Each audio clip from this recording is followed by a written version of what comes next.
Kembali dengan program Meet CEO. Kali ini kita akan berbincang dengan Presiden Direktur KB Bank, Bapak Gunardi Darmali, dan didampingi Direktur Kredit, Bapak Henry Sawali. Selamat sore Pak Gunardi, Pak Henry, terima kasih atas waktunya.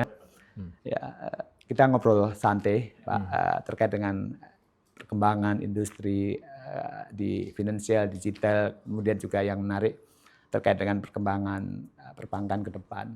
Nah, salah satu yang mungkin dari hal yang sangat simpel nih Pak, di ke depan ini sebenarnya kami mewakili publik kadang masih bingung penyebutan KB Bank atau PT Bank KB Indonesia atau PT KB Bukopin, karena kadang-kadang yang populer kan Bukopin misalnya begitu ya. Tapi ternyata sekarang ini adalah brandnya satu KB Bank.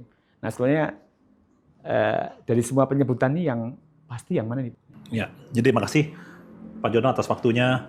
Jadi memang kalau boleh dikatakan bahwa cikal bakal dari bank ini sebenarnya sebelumnya adalah PT Bank Bukopin. Jadi waktu KB masuk, KB itu adalah bank dari Korea, Kookmin Bank. Berubah di tahun Agustus 2025 ini, mereka berubah nama menjadi dari sebelumnya PT Bank KB Bukopin menjadi PT Bank KB Indonesia Tbk. Jadi PT Bank KB Indonesia Tbk. Tapi secara branding, secara logo, kita hanya go with KB Bank. KB Bank. Ya. Clear ya, KB Bank yang memang brand utama dan yang menjadi andalan ya. Nah, yang menarik juga dari yang terbaru ini adalah kehadiran Pak Gunardi sebagai salah satu direksi, tidak lagi mencerminkan seperti sebelumnya yang masih dari KB Finansial, tapi dari Indonesia. Mungkin ada pertimbangan apa ya Pak? Akhirnya Pak Gunardi atau direksi dari Indonesia sendiri, orang-orang Indonesia sendiri yang akhirnya menjadi direksi. Ya Pak Henry udah cukup lama, tapi Pak Gunardi di CEO kan baru nih, yang sebelumnya selalu dari Korea langsung. Ya, jadi betul. Saya di sini baru 3 bulan, Pak, sejak fit and proper. Sebelumnya saya menjadi direktur corporate banking di sebuah bank asing dari Singapura. Dan sebelumnya juga saya sudah menjadi presidir di sebuah bank Jerman di Indonesia.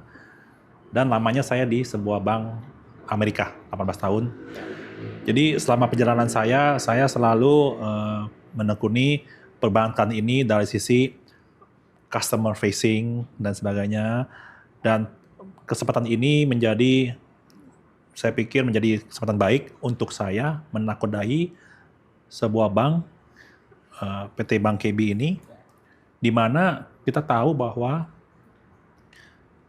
komitmen dari KB yang di Korea terhadap Indonesia sangat kuat. Dan itu pun saya merasa tertantang kenapa saya ambil posisi ini, karena bank ini juga dalam fase transformasi. Karena seperti di bank saya sebelumnya juga, yang Bank Singapura itu, saya juga membantu mereka dalam sisi transformasi, di mana mereka rugi 8 tahun dari sisi segmen corporate bankingnya. Dan selama 2,5 tahun kita bantu dengan tim yang baik untuk menjadi profitable dan mencapai hasil yang baik dengan award yang internasional, dipercayai di luar juga. Nah, itu adalah harapan saya. Semoga saya dan tim juga bisa membantu KB Bank ini untuk bertransformasi, untuk menjadi lebih dikenal. Oleh karena itu, sewaktu saya bergabung dengan Bank KB, saya memberikan sebuah visi yang baru untuk Bank KB. Visi saya karena adalah dalam bahasa intinya adalah menjadi mitra terpercaya bagi semua pemangku kepentingan, stakeholder, dan juga menjadi finansial institusi yang terpandang di Indonesia, dan menjadi juga tempat berkarir bagi talent. Kenapa menjadi mitra terpercaya itu sangat penting? Karena histori dari bank ini belum sampai menjadi mitra terpercaya. Siapa pemangku kepentingan? Itu adalah stakeholder-nya adalah customer, investor, pemegang saham, regulator, dan juga karyawan. Jadi ini adalah tantangan kami. Semoga journey ini, transformasi ini dapat kita sukseskan dan kita dapat mencapai visi yang kita canangkan itu. Ada pertimbangan lain nggak? Misalnya kenapa diambil ya satu memang kapasitasnya tempatnya karena isu transformasi, restrukturisasi dan lain-lain ini spesial bannya Pak Gunardi ya. Tapi juga apakah karena orang Indonesia punya karakter berbeda dengan pimpinan-pimpinan kalau mengambil dari pimpinan asing misalnya gitu. Ya, sudah tentu Pak Jono, karena ini market perbankan di Indonesia. Oleh karena itu, saya sebagai pemimpin lokal, kita kan lebih mengerti mengenai kultur di Indonesia, bagaimana berbisnis dengan customer di Indonesia. Jadi itu adalah karakteristik yang kami bawa, dan saya bawa, dan juga tim saya yang lokal, manajemen yang dari orang lokal yang bisa menjembatani antara perbedaan berbisnis di Korea dan berbisnis di Indonesia itu beda, ya kan? Culture juga beda, ya kan? Jadi sudah tentu untuk berhasil di Indonesia harus dijembatani dengan bankir yang paham mengenai market di Indonesia dan bagaimana berhubungan dengan customer. Terima kasih Pak. Kebetulan kita belajar sedikit dulu sebelum bertanya. Kita udah ngobrol-ngobrol juga dengan teman-teman. Nah, KB Bank itu kalau di Korea kan number one Pak ya. Terbesar di Korea dan DNA-nya kalau nggak salah terutama adalah properti. Nah, kemudian ketika masuk bank di sini kan sebetulnya spesialisnya bank yang lama itu UMKM. Sebetulnya ini nanti DNA-nya mau diarahkan kemana karena kalau properti mungkin sudah ada BTN yang kuat, ya kan. UMKM sudah ada BRI yang sangat kuat. Kemudian wholesale ada BCA. Kalau kita mendengar KB Bank ini sebetulnya kita harus membayangkan seperti apa nantinya itu. Ya, benar Pak Teguh, dan terima kasih atas pertanyaannya. Memang kalau kita melihat bagaimana KB Bank ini ke depan mau seperti apa, tetap kita ingin menjadi universal bank. Artinya apa? Kita tidak akan meninggalkan retail. Retail tetap kita mempunyai footprint yang cukup baik dan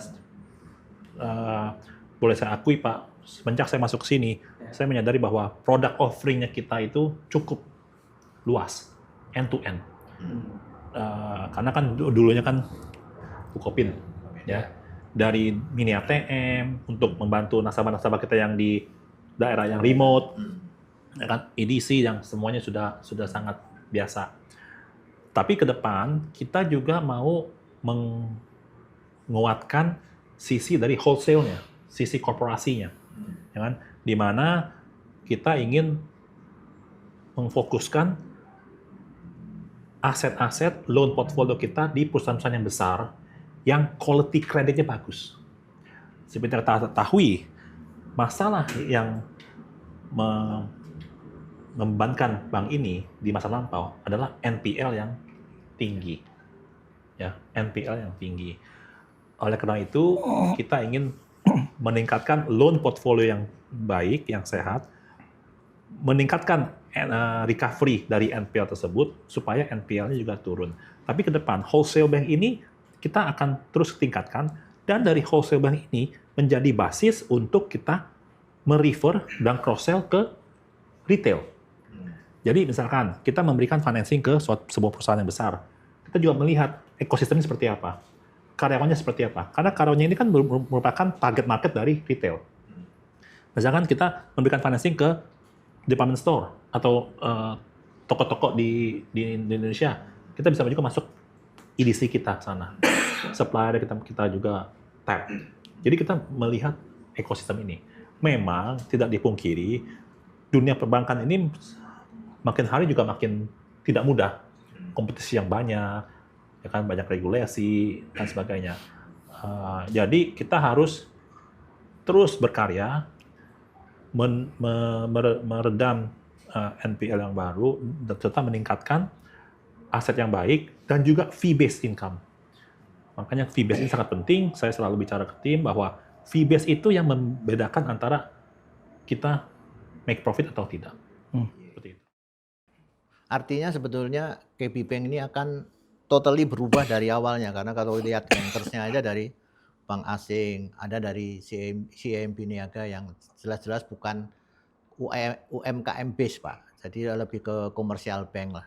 Memang akan diubah total. Nah, kemudian kira-kira kalau kita baca di KB Bank Korea, mereka memakai semacam digital approach, pakai sign atau apa di mana digital berlangsung, tapi kunjungan account officer tetap terjadi.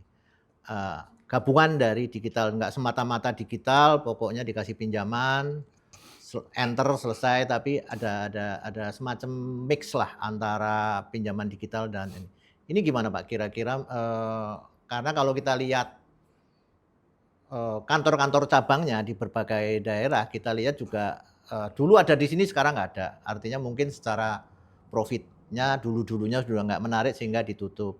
Adakah memang strateginya akan diubah total di mana oke, kantor cabang, tapi kita akan membesarkan yang tadi dibilang sign itu? Jadi betul, kita selalu terus mengkaji keberadaan cabang. Ya, kita lihat cabang kalau banyak pun, tapi kalau tidak profitable, apa fungsinya? Karena kan menurut saya cost itu sangat penting ya. Dengan industri di mana kompetisi makin banyak, cost itu sangat penting. Jadi jumlah cabang kita terus akan mengkaji berapa amount yang tepat, ya kan? Satu hal, kita juga tidak mau terlalu banyak, tapi kita juga tidak mau terlalu dikit. The right size itu berapa? Ya kan, kita sekarang cabang ada sekitar 150 lah, ya kan? Kita terus mengkaji. Tapi juga hal yang lain adalah tadi Bapak menyebutkan mengenai digital. Itu penting sekali, Pak. Kita digital juga sekarang masih ya terus berkembang. Saya belum mengatakan bahwa ini masih belum sempurna. Tapi nasabah-nasabah yang segmen tertentu kita mungkin cukup di cover oleh digital. Ya, digital customer service dan sebagainya. Terus segmen customer yang lebih prioritas atau apa, ada banker tertentu. Jadi it's a mix of, jadi kombinasi dari dua sisi itu. Jadi memang kan diubah lah ya dengan cara kerja yang dahulu totally sebagai sebuah bank yang ini. Yang kemudian Pak, bank-bank Korea di sini juga nggak sedikit, ada 5. Ya, artinya ada kemungkinan mungkin KB Bank juga akan masuk ke Korean Link, perusahaan-perusahaan Korea lah, untuk mendapatkan kredit yang berquality. Nah, pertempuran antar sesama Korean Bank ini kira-kira view-nya gimana Pak ke depan? Yang kedua, kalau UMKM itu akan tetap diambil atau tidak? Atau sama sekali ya tadi universal bank tapi UMKM sudah terlalu penuh mungkin persaingannya, atau KB Bank enggak, kita memilih UMKM yang naik kelas misalnya gitu. Oke. Jadi mungkin saya jawab pertanyaan yang terakhir dulu. Apakah kita akan meninggalkan UMKM? Tidak. Kita tetap ada di UMKM. Malah saya juga pas datang ke sini juga lihat bahwa kita ada kurja aja ada, ya kan? Saya juga bilang wah ini lengkap juga nih, sampai ada kur segala macam, ya kan? Bapak ini ada banyak kur nih. Terus jadi UMKM pun kita akan lihat. Tapi yang penting apa sih Pak? Kita mau yang make sense lah. UMKM-nya juga kalau Bapak bilang ada tendensi mau yang lebih besar, itu juga betul-betul.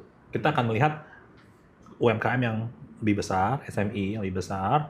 Kenapa? Karena kita yang tadi kita mau mengurangi jumlah NPL.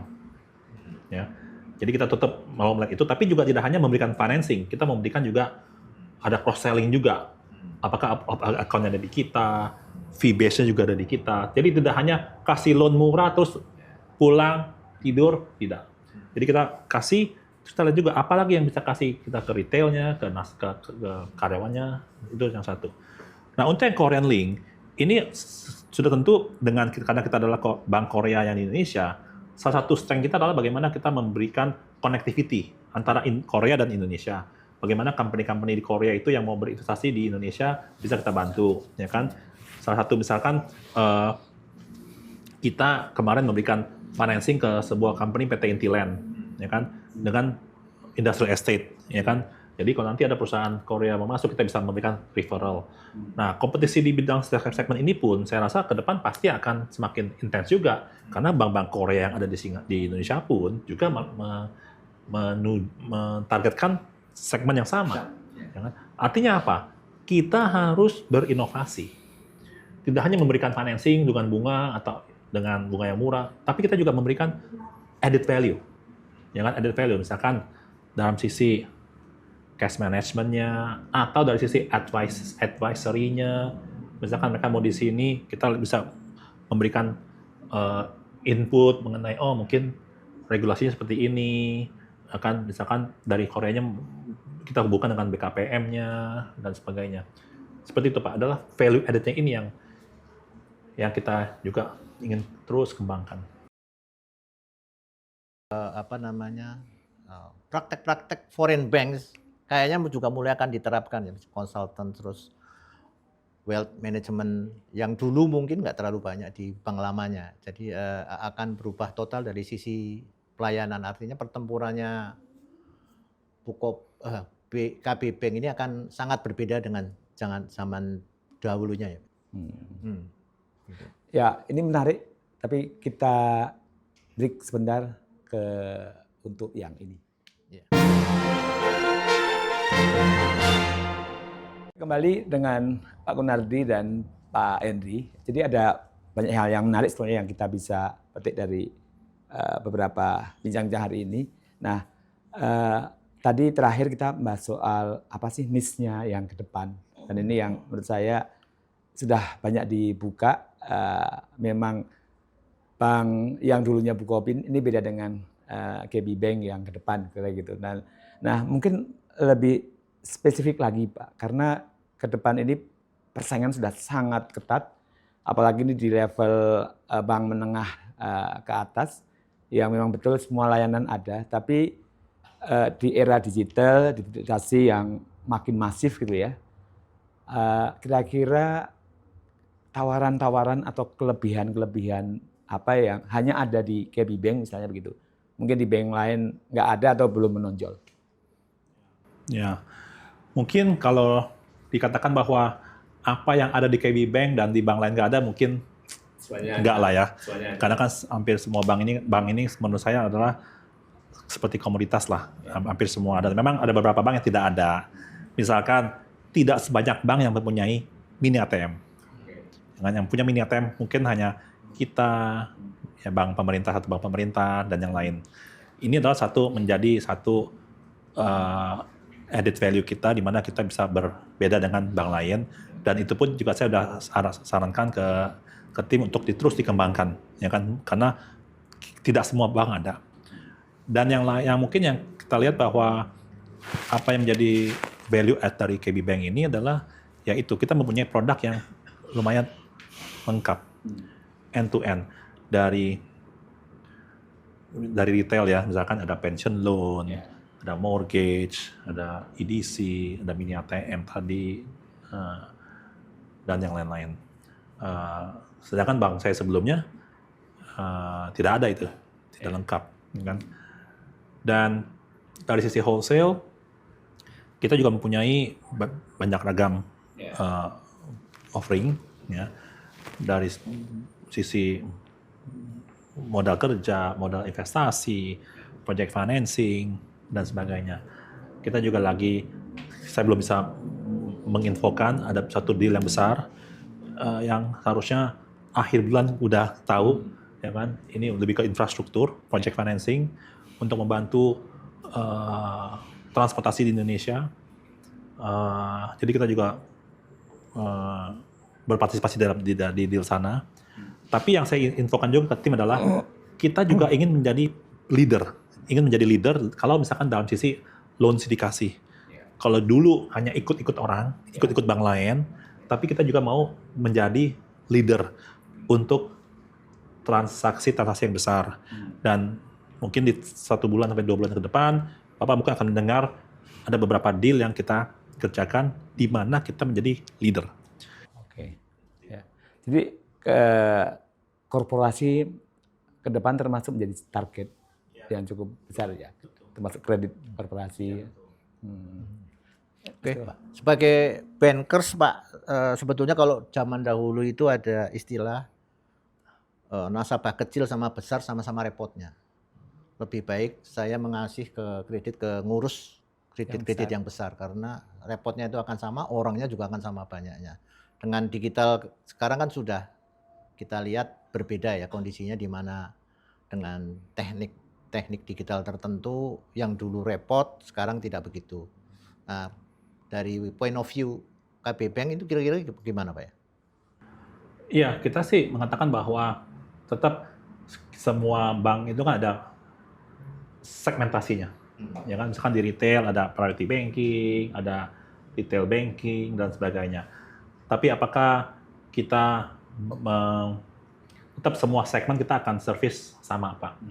Dari sisi customer service dan sebagainya. Dari sisi retail seperti itu. Dari sisi wholesale juga sama. Memang kasih loan besar sama loan kecil waktunya hampir sama.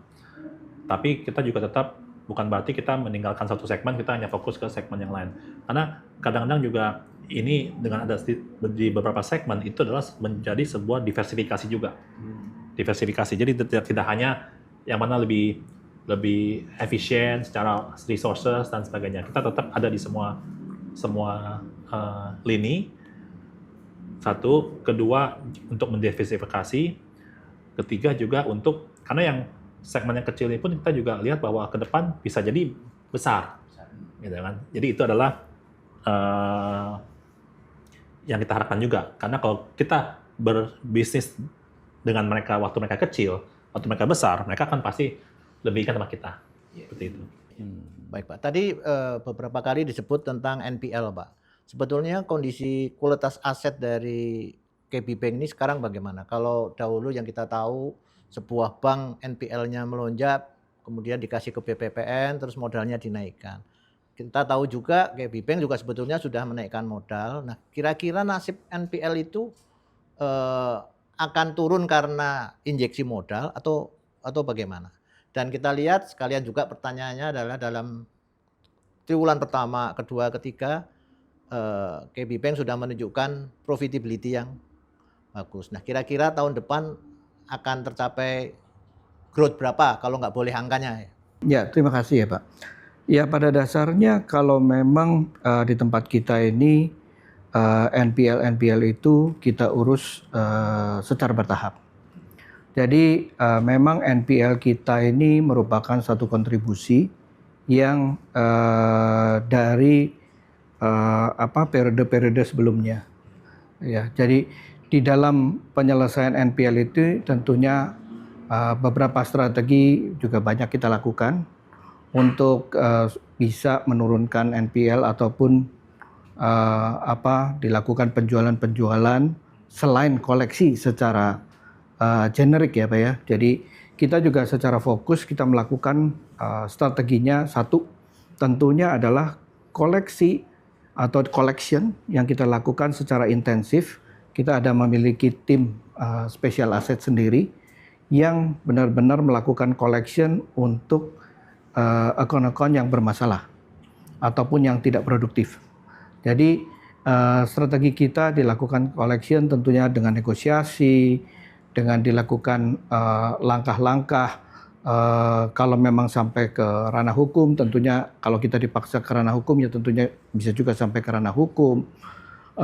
Pada umumnya kita maksimalkan collection secara negosiasi terlebih dahulu. Jadi selalu kita lakukan demikian. Nah, itu strategi yang pertama. Tentunya strategi yang kedua ada juga penyelesaian NPL atau aset yang non produktif ini kita lakukan secara lelang, ya, secara lelang yang apakah itu lelang secara individu, ada juga kita lakukan lelang secara istilahnya bulk, secara lump sum begitu, secara besaran ada. Jadi langkah-langkah ini yang kita lakukan sebenarnya untuk menormalisasi NPL yang pernah ada dari periode-periode sebelumnya. Nah, namun di dalam perjalanannya seperti Bapak tadi sampaikan bahwa modalnya ini bagaimana? Apakah modalnya ini sudah kelebur, maksudnya Bapak kan kelebur barengan dengan NPL dan segala macam. Modal ini kita tentunya alokasi dengan secara hati-hati. Jadi ada yang tentunya kita harus alokasi modal ini untuk pertumbuhan bisnis, ada juga untuk yang tentu dialokasi untuk kredit yang bermasalah. Ya, selama ini kita selalu lakukannya tentunya dengan konservatif dan sesuai peraturan yang berlaku, Pak. Jadi di dalam hal ini modal yang kita miliki itu kita kaji benar-benar untuk baik penyelesaian aset ataupun pertumbuhan bisnis. Nah, jadi ke depannya yang tadi pertanyaan Bapak adalah bagaimana NPL ini ke depannya? Selama ini terus terang kita sudah memiliki tim yang cukup solid untuk penyelesaian itu dari berbagai lini, ya, dan juga dari berbagai action juga kita sudah lakukan. Nah, ke depannya kita harapkan bahwa yang kayak seakan-akan seperti kita itu sudah masa detox itu sudah selesai. Jadi harusnya kita ke depannya akan masuk ke langkah untuk pertumbuhan, Pak. Jadi kita detox tentunya harus ada ya. Kalau badan kita lagi nggak baik dan segala macam kan perlu di detox. Jadi ke depannya nanti kita harapkan adanya pertumbuhan yang lebih solid lah, Pak. Seperti tadi Pak Kunardi sampaikan. Bisa digambarkan nggak? Mungkin dalam persentase aja, NPL itu berapa persen dari? NPL kita secara gross kalau yang dipublish itu sekitar 10 something, Pak. 10,7 ya. Itu secara grossnya. Tetapi ekspektasi kita NPL ini tentunya akan bisa dimanage dengan lebih baik ke depannya. Kira-kira targetnya tahun berapa kira-kira beres ini? Ini pertanyaan Bapak cukup tricky. Karena NPL ini memang nggak 100% kita bisa predik berapa akan turunnya dan sebagainya. Tetapi yang saya lihat di sini adalah NPL yang tadi saya sampaikan itu pada dasarnya kita memiliki target secara berkala, Pak, yang juga merupakan komitmen kita kepada tentunya kepada shareholder dan juga kepada regulator, Pak. Sehingga memang NPL ini masih di level yang itu, tetapi Desember 2025 kita punya rencana target sendiri, begitu juga Maret dan selanjutnya.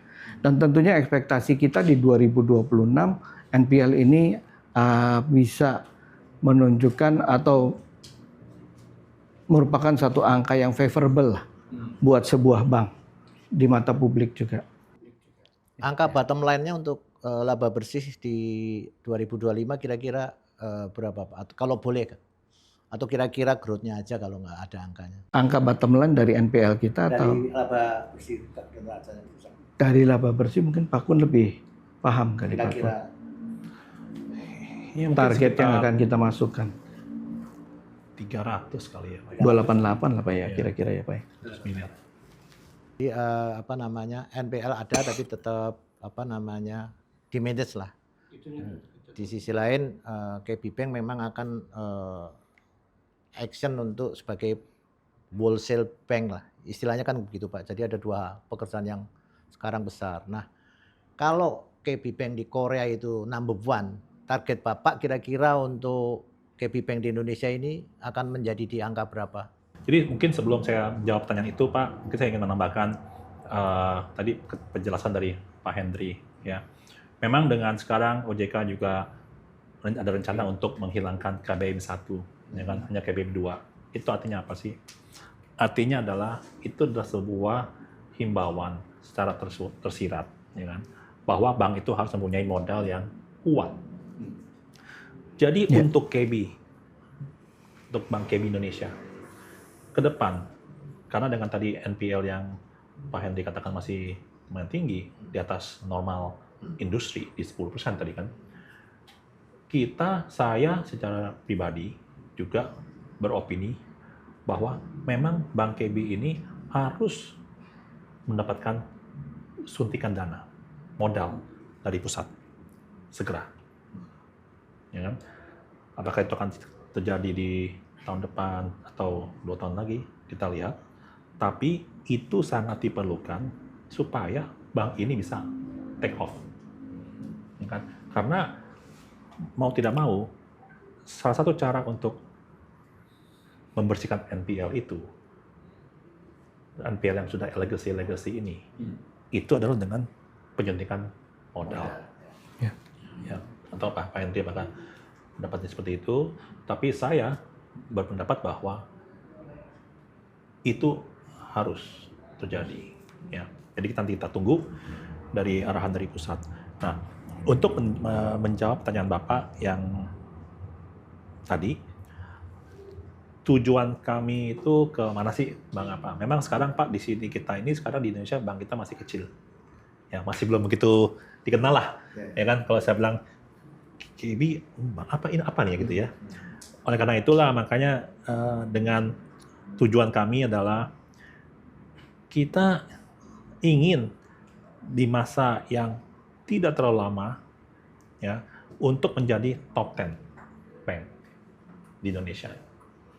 Top 10. Tapi itu pun saya garis bawahi, itu akan terjadi kalau ada suntikan modal. Ya. Dan dari sisi transformasi, kami yakin Pak, apa yang harus kami lakukan dalam sisi organisasional, dalam sisi bisnis, kita juga sudah align secara struktur bagaimana yang optimal untuk terus berkembang. Karena kita tahu lah, kita kan juga Anda juga bankir adalah veteran. Kita tahu marketnya, kita tahu customer-nya, kita tahu tim. Dan satu hal juga yang penting adalah tim. Harus mempunyai tim yang kuat, tim yang seirama. Jadi itu Pak, jawaban saya adalah semoga kami bisa menjadi 10 besar, ya kan? Tadi ada disebutkan kemungkinan akan ada injeksi modal, dan tentu kalau melihat bapaknya KB Bank yang begitu besar, sebetulnya pasti akan terjadi. Berarti akan ada right issue lagi ya dari KB Bank dalam waktu yang nggak akan lama. Jadi ini adalah hal yang kita belum bisa jawab Pak, masalah dengan waktunya, ya kan? Tapi saya, Pak Henry, dan juga jajaran BOD, kami meyakini bahwa injection dana itu adalah modal itu penting, ya, untuk pertama keluar totally dari zona NPL, tapi juga yang lebih penting lagi adalah untuk take off. Mungkin Pak Henry mau tambahkan? Seperti yang tadi saya sampaikan juga Pak, bahwa itunya sudah termanage, tentunya it's time to grow ya Pak ya. Seperti sepakat dengan Pak Kun tadi. Memang bisnis bank kan jualan uang lah Pak ya. Jadi kalau ada modal ya jualannya lebih mudah. Ya, kalau dari persyaratan untuk misalnya mendapatkan injeksi, mungkin ada hal yang bisa bicara, terutama misalnya begini, apakah track record selama setahun terakhir kinerja selama 2025 ini misalnya sudah menunjukkan bagus, kemudian bisa menjadikan salah satu poin penting, syarat utama growth-nya KB Bank misalnya, apakah itu jadi? Ya mungkin kalau saya bisa analogikan gitu ya, misalkan kapal ini mau lepas landas gitu ya, berarti kan harus tambahin booster misalkan bensinnya atau afturnya kan. Tapi kita harus pastikan bahwa landasannya udah bersih. Oke. Udah mulai bersih lah. Ya. Kalau misalnya dulu landasan banyak lubangnya atau apanya, kita harus tambah supaya waktu mau take off kan lancar. Dan yang penting untuk TF itu juga harus ada suntikan after. Ya. Jadi seperti itulah Pak. Jadi sama juga apa yang kita lakukan.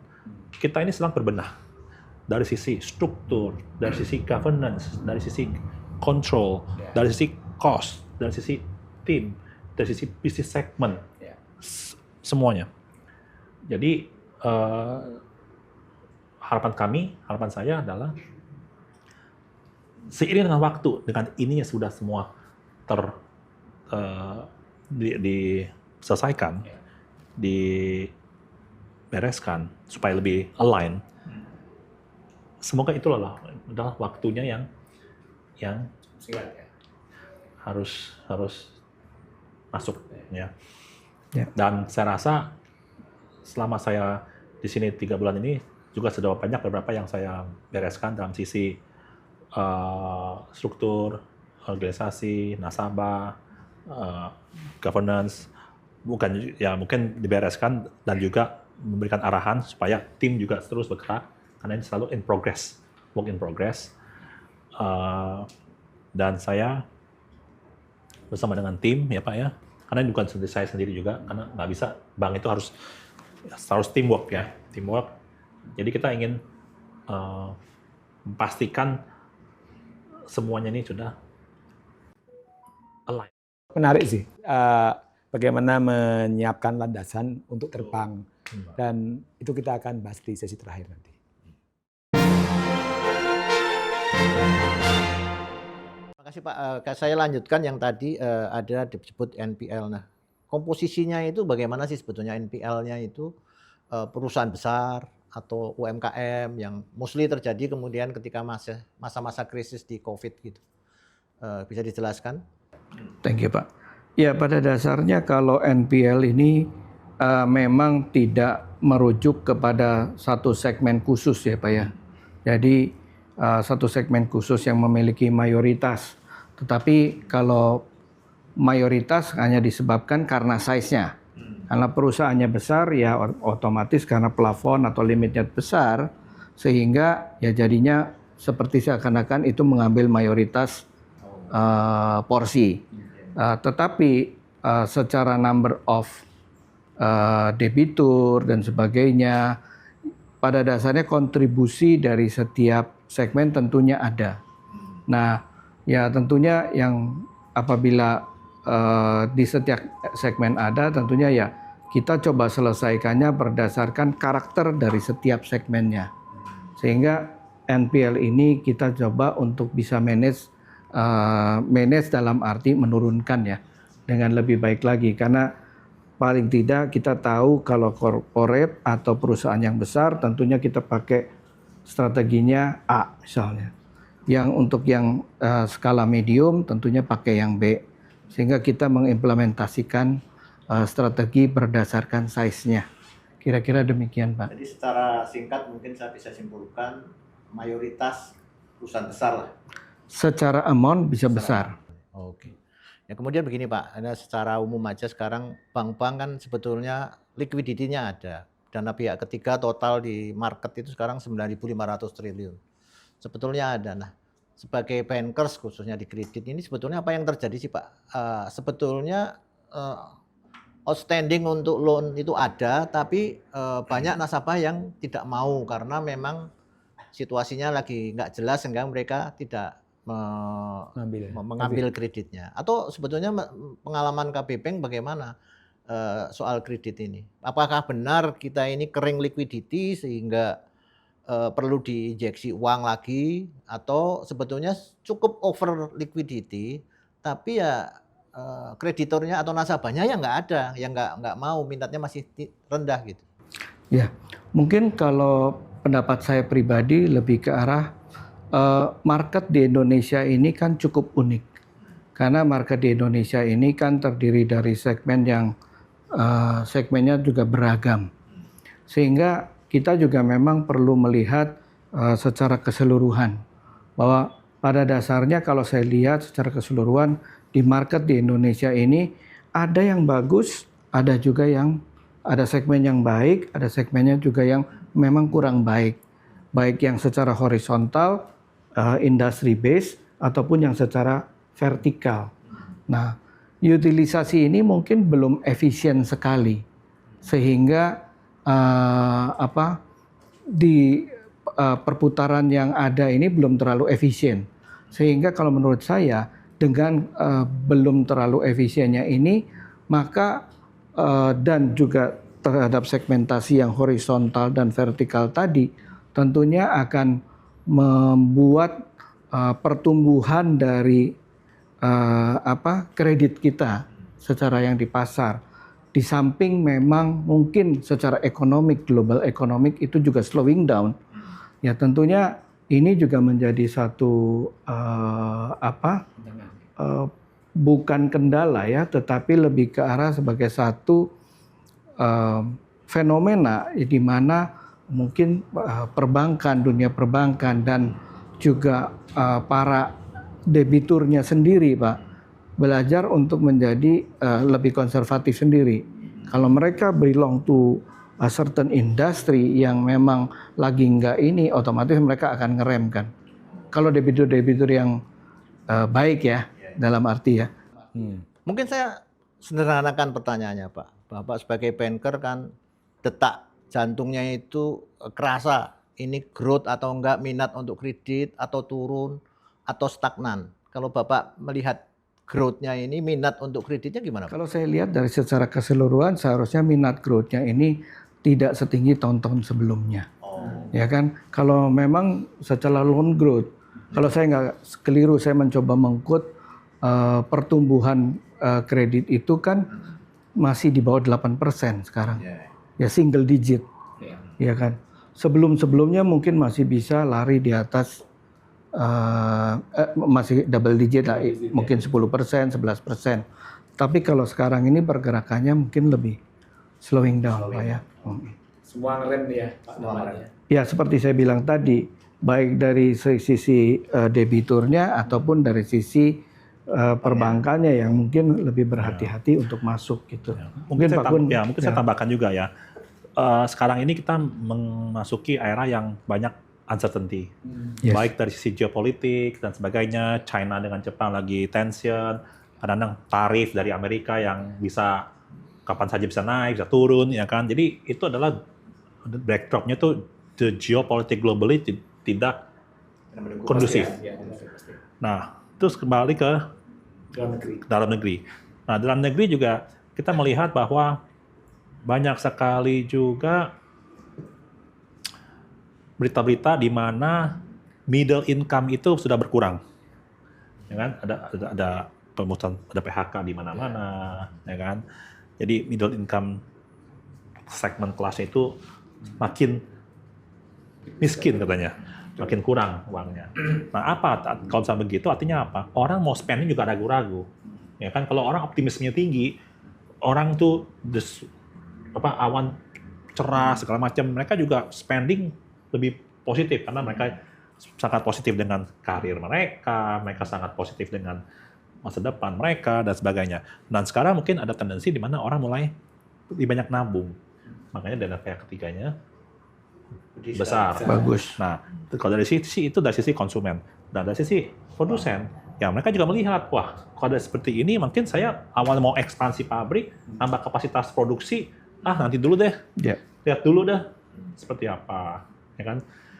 Dan juga kita melihat bahwa banyak sekali sekarang investor asing yang datang ke sini buka pabrik. Ya kan? Ya, misalnya investor dari China atau sebagainya, dan di mana industri mereka, di ekonomi mereka agak slow down di sana, mereka masuk ke sini. Dan mereka kan daya saingnya, cost produknya lebih rendah.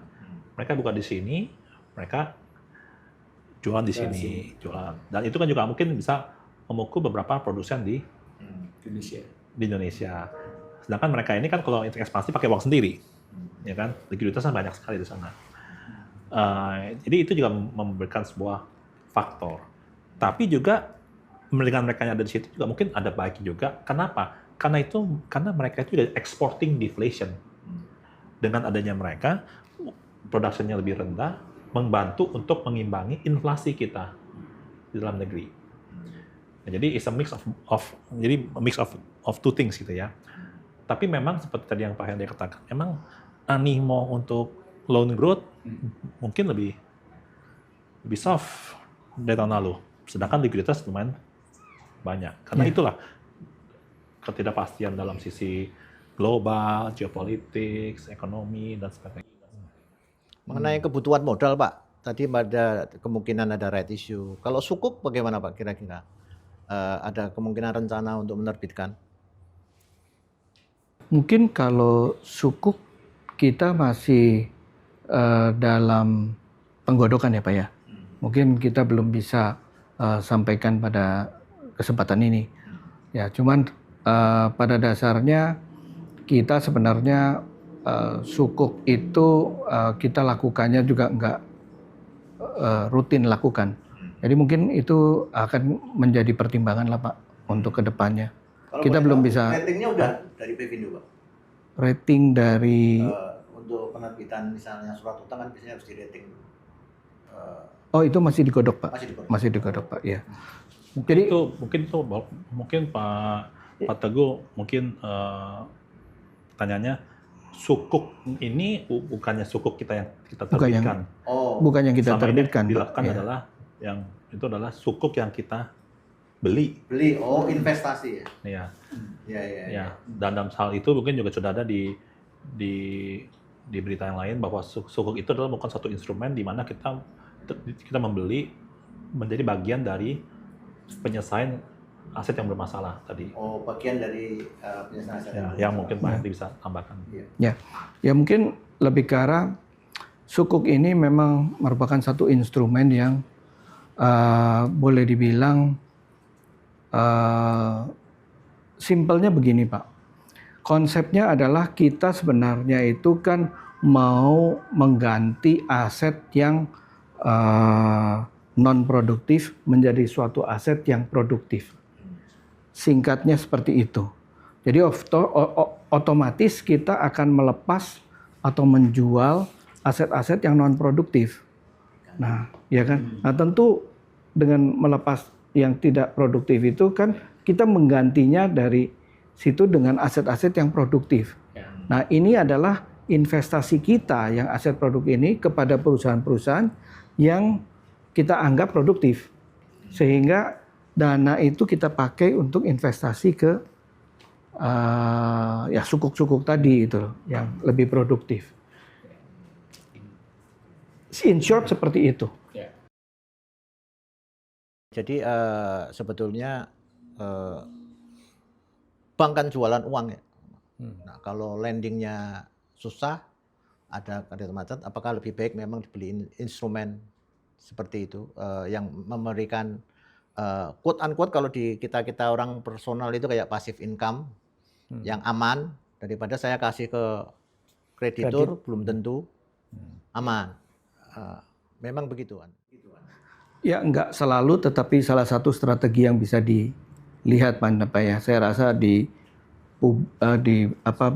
perusahaan ya di mana-mana di perusahaan-perusahaan lain atau bank-bank lain juga mereka ada yang partisipasi juga di instrumen-instrumen yang dianggap tentunya lebih baik di SBI lah, di corporate bonds lah atau government bonds yang memang ratingnya sudah jelas ya, udah memiliki rating AA, AAA dan sebagainya, sehingga memang rate-nya sebegitu tapi kan lebih secure. Nah, kalau kita lihat lagi Pak soal mohon maaf kembali ke loan, kalau di KB Bank di Korea itu kan majority adalah bank properti, bank rumah, ya kan. Kalau di Indonesia ini apakah akan masuk ke rumah atau kredit motor atau apa Pak?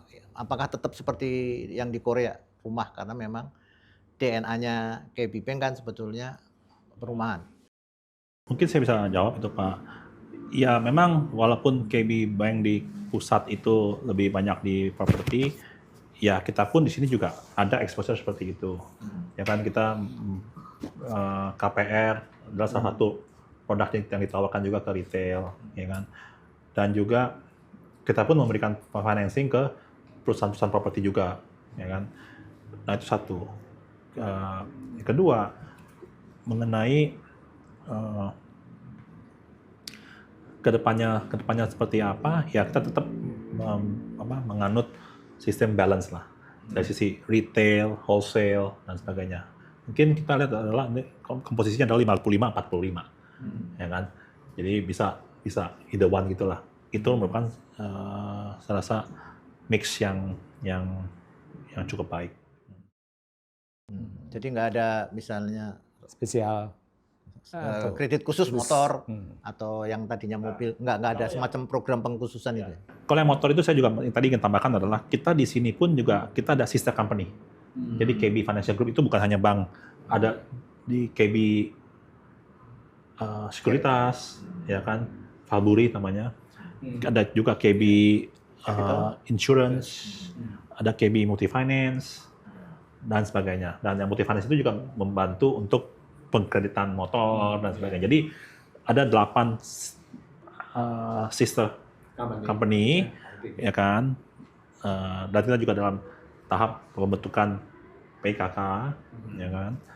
Jadi itu adalah menunjukkan komitmen pusat terhadap market di Indonesia.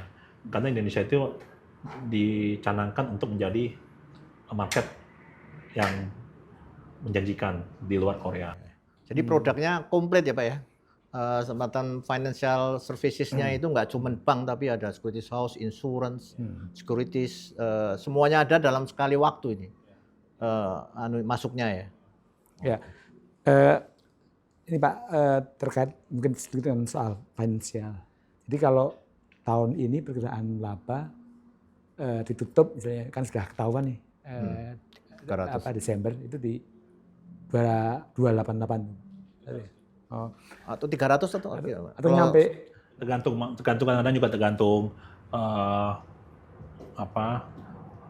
pencatatan terakhir juga, tergantung kurs juga, karena asal juga ada yang dalam valuta asing, jadi masih bergerak sih Pak. Ya.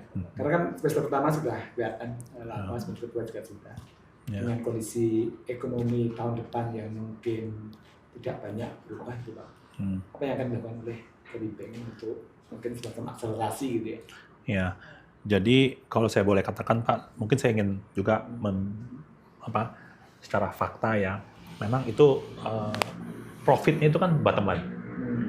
Tapi jangka pendeknya kita juga ingin membuat operating profit kita positif. Karena operating profit kita masih negatif. Artinya apa? Revenue dan cost kita masih belum imbang. Yang tadi Bapak katakan adalah di bawah. Karena itu adalah pencatatan balik dari recovery yang tadi Pak Hendy katakan. Jadi utama jangka pendek kita adalah di tahun depan untuk operating profit ini positif. Oleh karena itu kita ingin tingkatkan growth di bisnis dan menekan cost. Jadi saya juga melihat sekarang semua cost-cost yang tidak perlu akan kita kurangi. Jadi semoga dengan disiplin ini kita bisa mencapai operating profit yang positif. Seperti analogi tadi saya katakan bahwa landasannya kita harus bersih-bersihin. Ya. Ini adalah salah satunya yang kita harus bersihkan untuk memberikan signal bahwa kita siap untuk injection. Jadi itu adalah salah satu tahap dari journey kita yang kita harus siapkan ke depan gitu. Jadi tidak hanya profit yang di bawah, tapi yang lebih penting adalah profit di operatingnya. Kita lihat kan Bapak sangat pengalaman di bank-bank asing ya, Deutsche Bank, Citibank, DBS Bank, which is sistemnya sudah jadi, culture-nya sudah jadi. Nah kira-kira ada perubahan yang besar nggak dari sisi cara kerja karena Bapak masuk di pertempuran yang lain nih sekarang di KB Bank ini. Jadi membentuk kultur baru, membentuk sistem baru yang mungkin tidak kebayang ketika menjadi bankers di Citibank ataupun Deutsche Bank lah, gitu Pak. Ya memang kalau dikatakan bahwa ya Bapak sudah menyebut bank-bank saya sebelumnya itu, memang itu bank-bank itu kan bank-bank global yang sudah mapan dan juga lama di Indonesia. Dan ini adalah bank KB Bank ini kan bank lokal, aslinya kan benar-benar bank lokal. bank yang ada uh, listing di Indonesia juga di IDX. Jadi secara exposure ini totally beda. Jadi saya mengatakan bahwa pengalaman-pengalaman saya yang saya ada di bank-bank sebelumnya dibandingkan di sini, saya banyak sekali belajar di sini. Banyak sekali belajar. Segala tantangan yang saya sebelumnya dulu tidak pernah hadapi, ya kan? Karena bank itu, kalau dibilang oleh bank-bank asing yang Bapak sebutkan itu adalah sangat steril. Steril. Tapi kan kita kalau di steril itu biasanya kita jarang belajar. Ya kan? Nah di sini saya banyak belajarnya. Jadi ya, dan saya juga mengatakan bahwa quite challenging, ya kan? Quite challenging. Tapi saya yakin dengan teamwork yang baik, kita ini adalah salah satu bagian untuk membuat legacy. It's all legacy, ya kan? Semoga jadi manajemen kita ini bisa membantu bank ini untuk benar-benar take off, ya, menjadi bank-bank yang sesuai dengan visi kami tadi, menjadi bank yang terpandang di market Indonesia. Terakhir, mungkin ini terakhir Mas. Kira-kira ada rencana buyback saham nggak? Karena hari ini kan harganya masih di sekitar 70 per saham. Nah, dari sisi company atau shareholder ada rencana untuk buyback? Karena hampir semua perusahaan di Indonesia rata-rata sekarang udah buyback dan bahkan nggak perlu RUPS gitu. Ya, khususnya untuk buyback sih saya mungkin tidak bisa menjawab itu Pak. Ya, karena itu bukan menjadi prioritas yang utama mungkin kalau saya melihat bahwa ya kita prioritas utamanya adalah membenahi, memposisikan bank ini supaya depannya lebih baik, ya kan, semua lini-lini banyak Pak yang harus dikerjakan. Ya salah satunya yang paling penting adalah mengenai NPL tadi. Yang kedua adalah yang kita harapkan supaya segera menaik injection capital. Ketiga juga ya dalam sisi growing the business, reducing the cost. Dan saya apabila semua ini terjadi, saya yakin sekali bahwa ini akan grow-nya akan besar dan sudah tentu performance yang baik akan di-reflect dari harga saham. Natural growth lah Pak. Natural, organik lah. Menarik seluruh perbincangan, apalagi terkait dengan isu perbankan, kemudian keuangan yang tidak ada habisnya di tengah situasi ekonomi yang sedang sering tidak pasti. Dan terima kasih atas seluruh waktunya Pak Gunardi, Pak Henry, dan kita ketemu lagi di lain kesempatan.